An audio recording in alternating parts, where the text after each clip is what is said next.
ফাবিআইয়ি আলাই রাব্বিকুমা তুকাযযিবান। আল্লাহ বলেছেন, এই মানব জাতি আর জিন জাতি, আমার কোন নিয়ামতকে তুই অস্বীকার করবি বল। আল্লাহ হাবিব সাল্লাল্লাহু আলাইহি ওয়াসাল্লাম এই সূরাটাকে বড্ড পছন্দ করতেন। সাহাবাদেরকে একবার তিনি এই সূরাটা তেলাওয়াত করে শোনালেন। সাহাবারা চুপচাপ, ঠিক যেমন এখন আপনারা চুপচাপ। আল্লাহর হাবিব বললেন, ও সাহাবারা, তোমরা তো এই সূরা শুনে চুপ করে বসে আছো, কিন্তু তায়েফের ময়দানে জিনদের কাছে এই সূরাটা আমি তেলাওয়াত করেছিলাম, তারা কিন্তু চুপচাপ বসে থাকে নাই। যতবার আমি ফাবিআইয়ি আলাই রাব্বিকুমা তুকাযযিবান পড়েছি, এই আয়াতের বিপরীতে তারা উত্তর দিয়েছে, কারণ এই আয়াতটা একটা প্রশ্ন। It's a question from your lord to mankind and jinnkind. এটা আল্লাহর পক্ষ থেকে মানব জাতি এবং জিন জাতির কাছে রেখে দেওয়া একটা প্রশ্ন। ফাবিআইয়ি আলাই রাব্বিকুমা তুকাযযিবান, আমার কোন নিয়ামতকে অস্বীকার করবি তুই?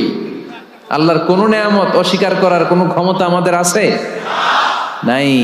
যে আল্লাহ তাআলা, স্বয়ং আল্লাহ তাআলা জান্নাতে জান্নাতীদেরকে এই সূরা আর রহমানটা নিজ কণ্ঠে তেলাওয়াত করে শোনাবেন। আমরা আল্লাহর কণ্ঠের তেলাওয়াত শুনতে চাই কি চাই না? আল্লাহর তেলাওয়াত কি আমাদের মতো তেলাওয়াত? আল্লাহ দেখতে কি আমাদের মতো? লাইসা কামিসলিহি শাই, তার মতো কেউ নাই। তার মতো কেউ আছে? তার মতো কেউ নাই। তিনি তার মতো। তিনি কার মতো? তিনি তার মতো। লাইসা কামিসলিহি শাই। জান্নাতীরা যখন জান্নাতে ঢুকবে, আমি আল্লাহ সহজে ধরি না, ধরলে ধরে, ধরে ধরে না, ধরলে আল্লাহ। এটা আল্লাহর সুন্নাত, সব সময় ধরবে না, মাইট দিবে একদিন। কয়দিন?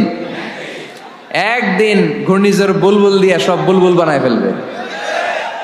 একদিন তিনি নার্গিস পাঠাবেন, একদিন পাঠাবেন সিডর, একবার ডেঙ্গু জ্বর দিয়ে সব শেষ করে দিবে, ঠিক কিনা? যাহারাল ফাসাদু ফিল বাররি ওয়াল বাহর বিমা কাসাবাত আইদিন নাস। জলে স্থলে যা দেখা যায় এগুলো আমাদের হাতের কামাই। আমরা ভালো হইলে আযাব গজব আসবে, আর আমরা যদি নাফরমানি শুরু করি, আযাব আর গজব দিয়ে আমাদেরকে পানিশমেন্ট দিবে কে? আমরা কি আল্লাহর রহমত চাই না শাস্তি চাই? আমরা আল্লাহর রহমতের ভিখারি। এজন্য সব সময় আমরা সুখে দুঃখে, সকালে বিকালে, শীতকালে গ্রীষ্মকালে একটা সত্তার প্রশংসা করব, চিল্লায় বলতে হবে, তিনি কে? আল্লাহর প্রশংসা করব, অভিযোগ করব না কখনো। অভিযোগ করবেন? অনেকে অভিযোগ করে, আল্লাহ আমার এইটা দেয় নাই, ওইটা দেয় নাই, আমি এটা পাই নাই, ওইটা পাই নাই। ও পায়, আমি পাই না কেন? ওর চাকরি হয়, আমার হয় না কেন? ওর ব্যবসায় লাভ, আমার লস কেন? ওর বউ সুন্দরী, আমার টাকা লাগেন? আছে না নাই? না, অভিযোগ করবেন না। আপনি যে অবস্থানে থেকে অখুশি, আপনি যেই অবস্থানে থেকে আল্লাহর কাছে অভিযোগ করতেছেন, আপনার এই অবস্থানে আসার জন্য অনেকে আল্লাহর কাছে দোয়া করতেছে, ঠিক কিনা? কিন্তু আপনি এই অবস্থানে খুশি না।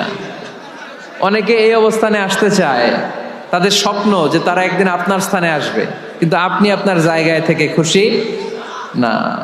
এজন্য উনজুর ইলা মান হুয়া আসফালা মিনকা, তোমার চেয়ে যে খারাপ অবস্থায় আছে তার দিকে তাকাও, তাহলে তোমার মনের দুঃখ ঘুচিয়ে দিবে কে? আপনার চেয়ে যে খারাপ অবস্থানে আছে তার দিকে দেখেন কি অবস্থা।